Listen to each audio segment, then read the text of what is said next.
영원하신 하나님, 우리에게 주신 2024년의 마지막 날 새벽입니다. 이틀 전 무안에서 일어난 항공기 추락사고의 아픔이 아직도 우리의 마음에서 떠나지 않고 있습니다. 어떻게 이런 일이 일어날 수 있는지, 선량하고 행복해야 할 이들에게 왜 이런 일이 일어나는지 참으로 답답한 마음으로 주님께 나왔습니다. 주님의 섭리라고만 쉽게 말할 수 없기에 믿음을 가진 우리는 이럴 때마다 당황스럽고 혼란스럽습니다. 이 고통스러운 현실 앞에서 오늘 이 아침 주님께 간구합니다. 주님, 사랑하는 이들을 잃고 슬퍼하는 가족들을 위로하여 주시옵소서. 품에 꼭 안아 주시옵소서. 그래도 주님께서는 이 땅에 오셔서 우리의 슬픔과 고통을 친히 체감하셨으니 우리를 불쌍히 여기시고 우리에게 힘을 주실 줄 믿습니다.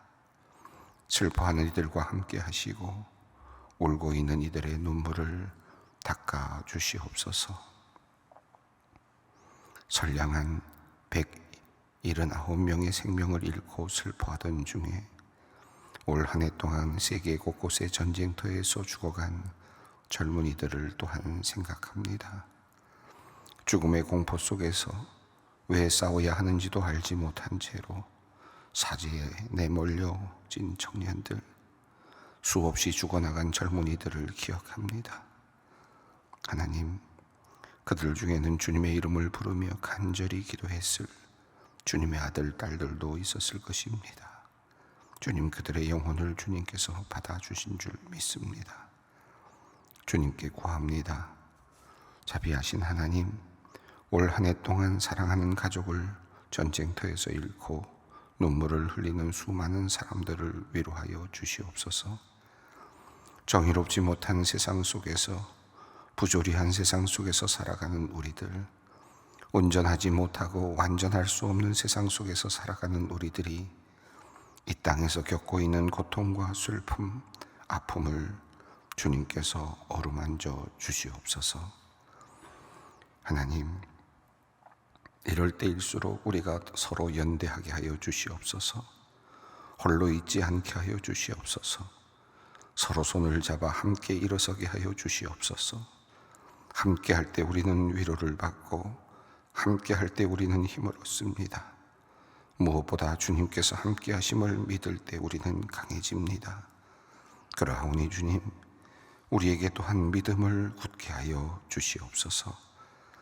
믿음을 가진 우리가 서로 연대하며 힘들고 고통 속에 있는 이웃들을 돌보게 하시고 그리함으로 우리 모두가 새해에는 서로 함께 다시 일어서게 하여 주시옵소서. 하나님, 2024년의 마지막 날 우리는 늘 그랬듯 주님을 사모하는 마음으로 새벽 잠자리에서 일어나 주님 앞으로 나왔습니다. 한 해 동안 새벽마다 주님을 사모하며 잠자리에서 일어나게 하신 주님, 참으로 감사합니다. 어렵고 힘든 한 해였지만 그래도 주님의 은혜로 한 해를 살았습니다. 지나고 나니 하루하루가 주님께서 내려주신 귀한 선물들이었습니다. 믿음 안에서 좋은 친구들을 주셔서 한 교회에서 서로 섬기며 격려하며 즐겁고 행복하게 신앙생활을 하게 하셨습니다. 그리하였으니 무엇봐도 바꿀 수 없는 큰 은혜를 우리가 누렸습니다. 하나님, 감사합니다. 좋은 교우들과 함께 천국 가는 동반자로 끝날까지 서로 사랑하며 도우며 살게 하여 주시옵소서. 직장 생활을 하느라 건강의 문제로 혹은 여러 가지 사정으로 매일 새벽마다 온라인으로 기도회를 참석한 교우들도 많이 있습니다. 몸이 연약하여서 교회에 나오지 못하신 분들도 있고 너무 바빠서 직장 가는 길에서 하나님의 말씀 들으며 기도하였던 이들도 있습니다. 그들의 사정이 어떠하였든지 말씀 안에서 살게 하신 것 감사합니다. 오늘도 주님의 은혜를 듬뿍 받게 하시고 기도할 때마다 주님의 도우심을 늘 경험하는 주님의 자녀들이 되게 하여 주시옵소서. 몸이 아픈 이들이 있고 관계의 어려움 때문에 지친 이들이 있습니다. 서로 갈라져 싸우느라 마음이 상한 이들이 있습니다. 가족들의 마음이 흩어져 슬픈 시간을 보내는 가정이 있고, 멀리 있는 가족이 보고 싶어 늘 기도의 자리로 나오는 이들도 있습니다. 군대에 아들을 보내고 마음 졸이는 가정이 있고, 대학 입시 때문에 혹은 여러 다양한 시험 때문에 힘들고 어려운 시간을 보내는 이들도 있습니다. 경제적인 어려움을 겪고 있는 사람들이 있고, 죄악에 빠져 세상의 힘에서 빠져나오지 못하고 있는 참으로 불쌍한 이들도 있습니다. 하나님, 이들의 간절한 사연과 기도를 들어주시고 응답하여 주시기를 기도합니다. 하나님의 은혜로 이들이 바른 길로 들어서게 하시고 안전한 자리로 인도함을 받게 하여 주시옵소서. 또한 하나님께서 선물로 주시는 치유의 은총을 주님을 찾는 모든 이들이 누리게 하여 주시옵소서. 아버지 하나님, 우리나라 대한민국을 위해 기도합니다. 분열을 통한 아픔과 슬픔의 역사를 안고 있는 이 나라에 진정한 평화가 임하게 하여 주시옵소서. 특별히 이 시간 나라 안의 갈등과 다툼이 그치기를 간절히 기도합니다. 마음을 하나로 모아 더 정의롭고 더 안전한 나라를 만드는 일에 우리 모두가 힘쓰게 하여 주시옵소서. 이를 위해 무엇보다도 먼저 이 땅의 지도자들에게 지혜와 책임감을 주시기를 원합니다. 보다 성숙한 자세와 현명한 판단으로 서로 다른 이해들을 조율하는 모습을 보이게 하여 주시옵소서. 국민의 안위와 눈물을 이념 싸움의 도구로 사용하지 않게 하시며 나라와 국민을 위해 충성스럽고 정직하게 일하는 지도자들이 많이 배출되게 하여 주시옵소서. 이제 하나님 말씀 앞으로 나아갑니다. 한 해를 마무리하는 시간에 말씀을 통해 우리 자신을 바라보고 우리가 가야 할 길을 깨달으며 그 길을 걸어갈 수 있는 새 힘을 얻게 하여 주시옵소서. 우리 주 예수 그리스도의 이름으로 기도 올리옵나이다. 아멘. 오늘 말씀입니다. 누가복음 8장 34절로 39절 말씀입니다. 누가복음 8장 34절로 39절까지 말씀 함께 봉독하겠습니다. 치던 자들이 그 이루어진 일을 보고 도망하여 성내와 마을에 알리니 사람들이 그 이루어진 일을 보러 나와서 예수께 이르러 귀신 나간 사람이 옷을 입고 정신이 온전하여 예수의 발치에 앉아있는 것을 보고 두려워하거늘 귀신 들렸던 자가 어떻게 구원받았는지를 본 자들이 그들에게 이르매 거라사인의 땅 근방 모든 백성이 크게 두려워하여 예수께 떠나가기를 구하더라. 예수께서 배에 올라 돌아가실새 귀신 나간 사람이 함께 있기를 구하였으나 그들에게 그를 보내시며 이르시되 집으로 돌아가 하나님이 내게 어떻게 큰 일을 행하셨는지를 말하라 하시니 그가 가서 예수께서 자기에게 어떻게 큰 일을 행하셨는지를 온 성내에 전파하니라. 아멘. 오늘 누가복음 8장 34절 이후의 말씀을 읽었습니다. 이 내용은 앞에 나와 있는 내용에서 이어지는 내용이죠. 예수님께서 거라사 지역으로 바다의 폭풍을 사실은 뚫고 그리고 거라사 지역으로 가셨습니다. 누가복음에 따르면 최초로 이방 지역으로 예수님께서 나아가신 그런 사례였습니다. 거라사 지역으로 가셔서 예수님께서는 귀신에게, 특별히 군대 귀신이라고 할 수 있으면 수많은 귀신들이 사로잡고 있는 한 사람과 만나게 되었고, 그리고 예수님께서는 그를 명하여, 귀신을 명하여 그곳에서 나가도록 말씀하셨습니다. 실은 예수님께서 직접 말씀하셨다기보다는 이미 예수님께서 다가오시는 그 순간 이 귀신은 예수님으로부터 나가라고 하는 그 명령을 듣고 있었던 것을 성경은 말씀하고 있습니다. 그리고 결국은 귀신은 이제 그 사람을 떠나서 수많은 돼지떼의 속으로 들어가서 결국 물속으로 돼지들이 치달아서 죽게 되는 그런 엄청난 사건이 일어나게 되었습니다. 아마 이방인들, 특히 거라사 지역에 살고 있었던 사람들, 특별히 그 돼지떼를 치고 있었던 사람들은 이 광경을 보면서 아마 깜짝 놀랐을 겁니다. 전혀 컨트롤이 되지 않는 거죠. 돼지떼를 몰고 다닐 때, 돼지떼를 끌고 다니면서 먹일 때 이 목동들, 이것을 잘 치기 위해서 지금 일을 하고 있는 이 하인들은 아마 그것에 익숙해 있었을 겁니다. 돼지떼를 잘 조종할 수 있는 능력이 있었겠죠. 돼지들을 어떻게 끌고 다녀야 되는지도 잘 알았을 텐데, 그런데 갑자기 그들의 컨트롤할 수 있는 능력이 사라졌습니다. 그리고는 이 군대 마귀라고 할 수 있겠죠. 이 마귀 사탄의 힘이 그만 모든 돼지들을 끌고 바닷속으로 치닫게 되는, 물속으로 치닫게 되는 사건이 일어났습니다. 엄청난 사건이 일어났습니다.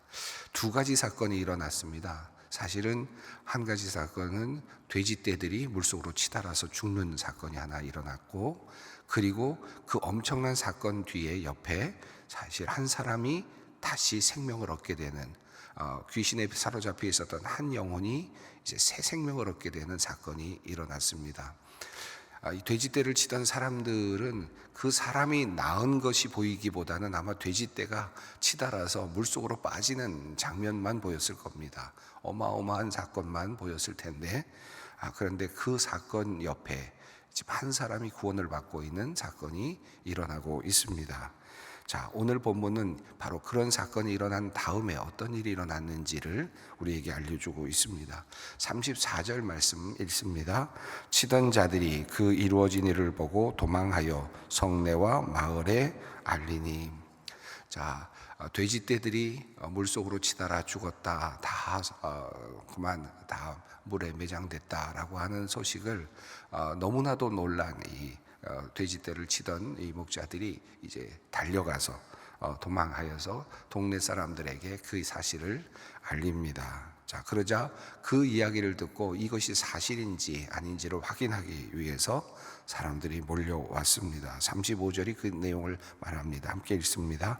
사람들이 그 이루어진 일을 보러 와서 예수께 이르러 귀신 나간 사람이 옷을 입고 정신이 온전하여 예수의 발치에 앉아 있는 것을 보고 두려워하거늘. 돼지떼가 물속으로 치달았다라고 하는 이야기를 듣고 달려왔는데, 물론 그것도 보아야 되겠지만 실제로는 사실은 그것보다 더 중요한 것을 보여줬는데, 그들에게 바로 한 사람이 이제 온전하여진 것을 보게 되었습니다. 원래 보려고 왔던 것은 돼지떼가 지금 죽었다라고 하는 그런 사건에 대한 이야기를 듣고 보러 왔는데, 그런데 귀신 들렸던 사람이 이제 제 모습으로 돌아온 모습을 그들이 보게 되었습니다. 35절을 보면 그 귀신 들렸던 그 사람의 모습이 어떻게 바뀌었는지가 확실하게 나타나는데요. 예수께 이르러, 그리고 귀신 나간 사람이라고 되어 있습니다. 이제 귀신 나간 사람이라고 되어 있는데, 귀신이 들렸던 사람이었죠. 귀신이 들렸던 사람이 귀신이 나갔습니다. 상황이 완전히 바뀌어져 있는 것을 볼 수 있습니다. 그리고 앞선 내용을 보면 그가 옷을 입지 않고 살았다라고 하는 내용이 나오는데, 그런데 이제는 옷을 제대로 차려 입었다라고 말합니다. 변화된 모습들을 하나씩 보여줍니다. 귀신이 들어와 있었던 사람이었는데 귀신은 나갔습니다. 그리고 옷을 완전히 벗고 그렇게 살았던 사람인데 이제는 옷을 단정히 차려 입었습니다.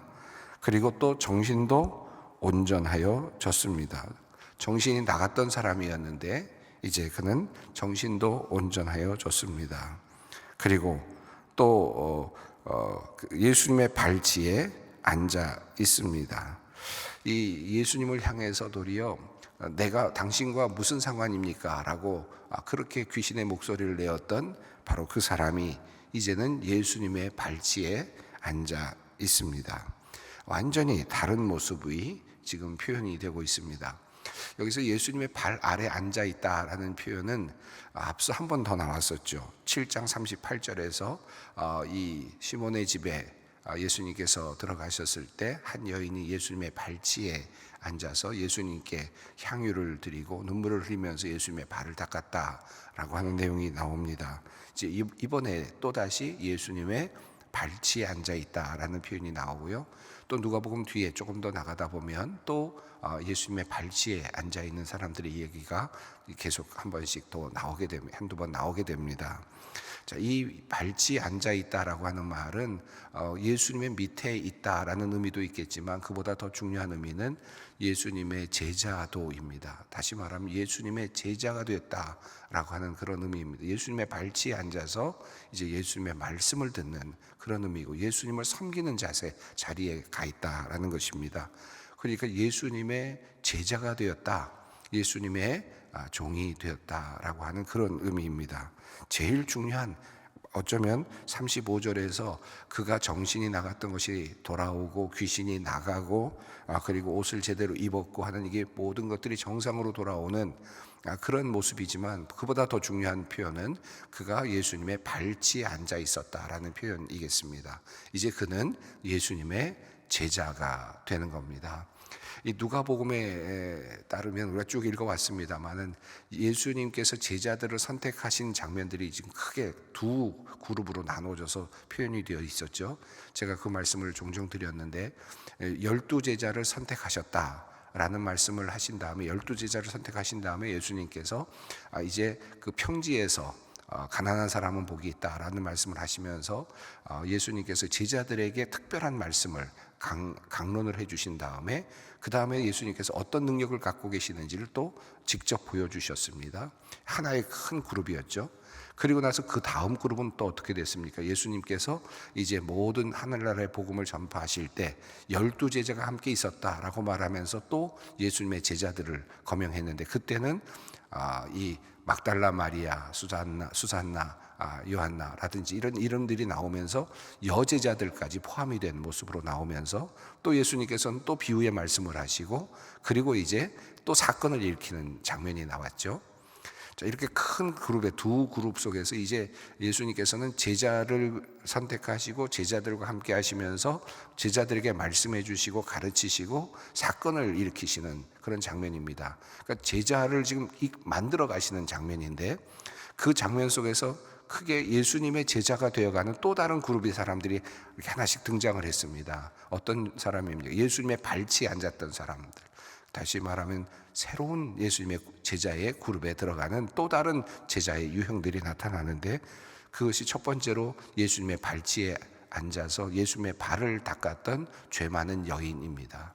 그 죄 많은 여인은 예수님의 발치에 앉아서 예수님의 발을 씻고 향유를 부었습니다. 그리고 평안히 가라, 내 죄가 용서함을 받았다 라는 말씀을 하시면서 그를 파송하셨습니다.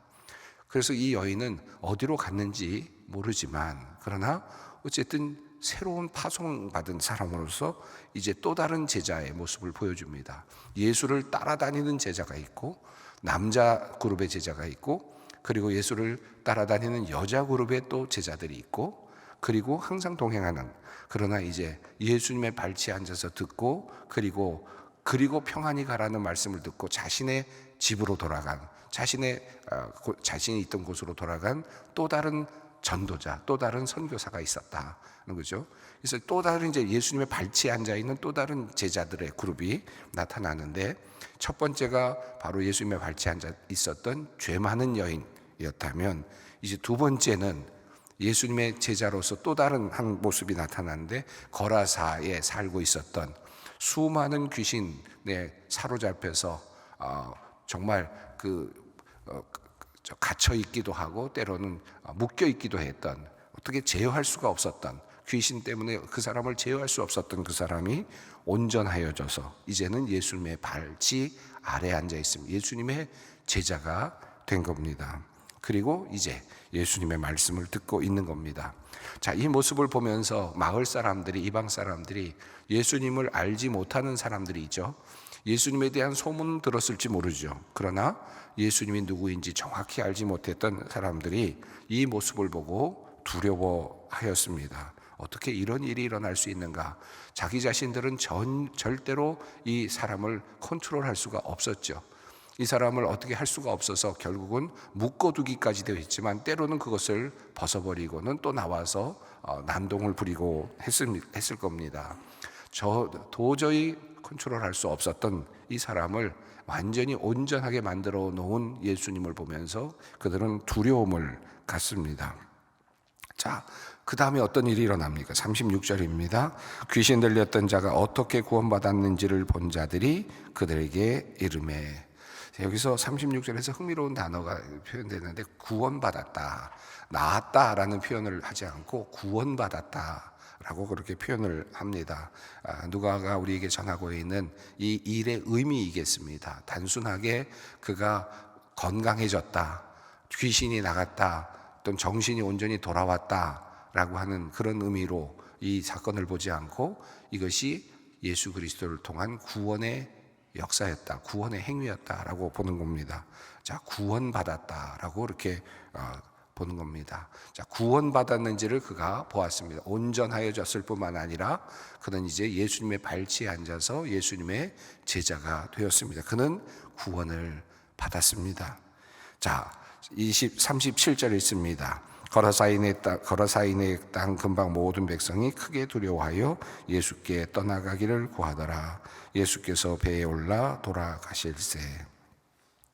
이 예수님의 거라사 지역의 방문은 그리고 정말 큰 군대 귀신에 붙잡혀서 살고 있던 사람을 고쳐주신 이 사건은 그 동네 사람들에게는 큰 두려움이 되었습니다. 앞에도 두려워하였다라는 표현이 나오고 여기도 또 다시 37절에서 또 다시 두려워하였다라는 표현이 나옵니다.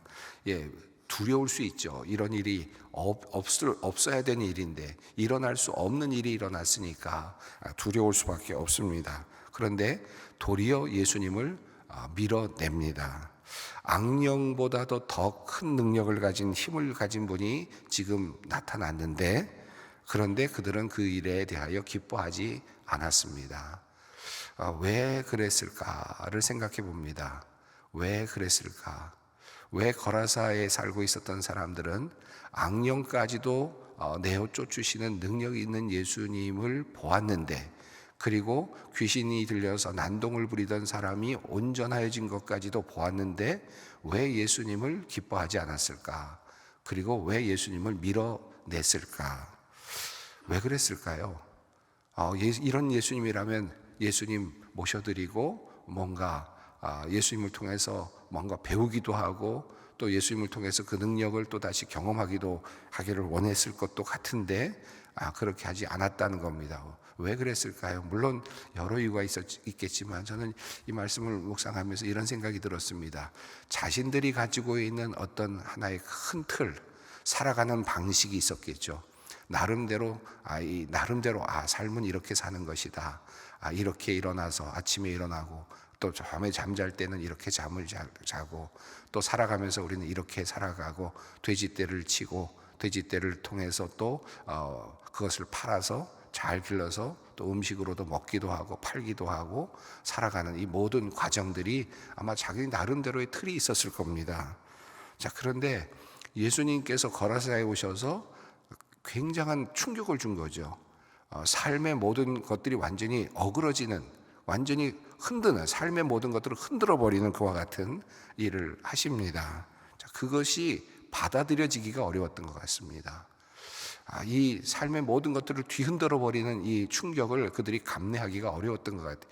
그냥 살아가던 방식대로 살아가고 싶었던 거죠. 그냥 그대로. 그래서 예수님이 들어오셔서 자기들의 인생에 들어와서 그것을 뒤집어 엎는 것이 두려웠던 것입니다. 그래서 그들은 두려워하였다라고 말하고 예수님으로부터 예수님께 떠나가기를 지금 원하고 있습니다. 우리 신앙생활 하면서도 그럴 때가 있습니다. 사실은 예수님께서 오셔서 나의 삶을 완전히 뒤집어 놓기를 바라면서도 동시에 마음속에 또 다른 어떤 마음이 있느냐 하면 다 뒤집어 놓지 않기를 바라는, 그것 때문에 내가 경제적으로 손해를 보거나 그것 때문에 내가 어떤 인생이 달라지거나 그것 때문에 내가 삶이 어떻게 완전히 큰 변곡점이 생겨서 내가 주체할 수 없는 것으로 끌려가거나 하는 것이 두렵단 말이죠. 그러니까 그냥 예수님이 오신 것까지는 좋았고 본 것까지는 좋지만 내 안에까지 들어와서 나를 뒤집어 놓지는 않았으면 좋겠다라는 마음이 생길 때가 꽤 많은 것 같습니다. 우리 일상의 삶이 그렇지 않습니까? 살다 보면 내가 예수님 정말 예수님이 내 안에 들어와서 나를 뒤집어 놓으시면 난 큰일 난다. 예수님 차라리 멀리 가십시오. 조금 더 떠나 계십시오. 밀어내는 그런 신앙생활을 할 때가 많습니다. 그런데 예수님께서 오시면 사실은 어떻게 됩니까? 놀라운 일이 일어나는데 지금 귀신 들렸던 정말 어마어마한 귀신이 들려서 아무것도 못하던 사람을 완전히 다른 존재로 만들어 놓고 예수 그리스도 앞에서 발치에 앉아서 예수님의 제자가 되게 만들어 놓으시는 예수님이신데 그게 두려워지는 거예요. 그게 두렵고 무섭습니다. 그래서 그들은 지금 떠나가시기를 지금 요청하고 있습니다. 우리의 모습이기도 합니다.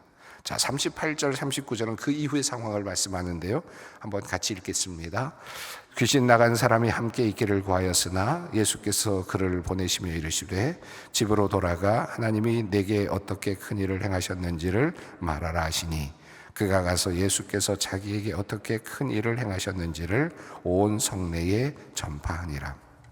조금 전에 제가 제자도에 대해서 말씀을 드렸습니다. 남성 제자 그룹, 그 다음에 남성과 여성 예수님을 따라다니는 제자 그룹, 그리고 이제 그 자리에 남겨두시고 그 터에 남겨두시는 또 다른 제자들의 그룹이죠. 우선 지금 예수님의 발치에 앉았던 한 여인, 죄 많은 여인을 이제 평안히 가라라고 명령하시면서 그를 그의 삶의 자리로 보내셨죠. 자, 여기도 마찬가지입니다. 귀신 들리는 사람이 이제 온전하여져서 예수님의 발 아래 발치에 앉아 있는데 이제 귀신 들렸던 사람은 이제 예수님과 함께 있겠다고 합니다. 예수님 따라가겠다는 거죠. 예수님의 제자도 그 길을 따라가겠다고 합니다. 그런데 예수님께서는 그를 따라오라고 하지 아니하시고 그를 도리어 보내십니다. 그리고는 집으로 돌아가라는 겁니다. 그리고 하나님이 어떻게 너에게 큰 일을 행하셨는지를 말하라 라고 합니다. 다시 말하면 이 말은 뭡니까? 거라사에 남아서 거라사에서 예수의 증인이 되라. 어떤 일이 일어났는지를 넌 그곳에서 말하라. 왜 예수님께서는 그를 데려가지 않으셨을까? 우리는 의문이지만 그것은 예수님의 뜻 가운데 있습니다. 하나님의 뜻 가운데 있죠. 그러나 그는 거라사에 남을 수밖에 없었고 그곳에서 이제 최초의 이방인 선교사가 된 거죠. 예수님의 복음을 전하는 사람으로 거라사에 남겨둔 또 다른 주님의 제자입니다. 그래서 그는 성내에 다니면서 자신에게 일어난 일을 전파했다라고 말합니다. 이 누가복음이 이제 이후에 사도행전으로 이어지면서 수많은 이방인들에게 복음이 전파되는데 그 복음이 전파되는 첫 번째 사례라고도 할 수 있겠습니다. 앞서 백부장, 이방인 백부장을 통해서 일어난 사건은 이 예루살렘이라고 하는 이스라엘 땅이라고 하는 경내 안에서 일어나지만, 그런데 이곳은 가버나움이라는 곳에서 일어나지만, 그런데 여기 나오는 이 내용은 이제 거라사 지역, 이방인 지역에서 일어난 특별한 사건입니다. 그리고 이곳에 이방인 선교사가 이제 출발을 합니다. 자신의 사역을 하기 시작을 합니다. 이렇게 수많은 다양한 제자들을 예수님께서 하나씩 불러내고 계십니다. 오늘 이 말씀 통해서 이 사람들의 마음, 동네 사람들의 마음, 예수님을 떠나가기를 원하는 이 마음, 혹시 내 안에 있는 마음이 아닌가 하는 생각을 하게 되는데, 이 마음, 이것을 한번 묵상하면서 우리 기도의 자리로 함께 나가길 바랍니다. 함께 기도합니다. 하늘에 계신 우리 아버지, 아버지의 이름을 거룩하게 하시며 아버지의 나라가 오게 하시며 아버지의 뜻이 하늘에서와 같이 땅에서도 이루어지게 하소서.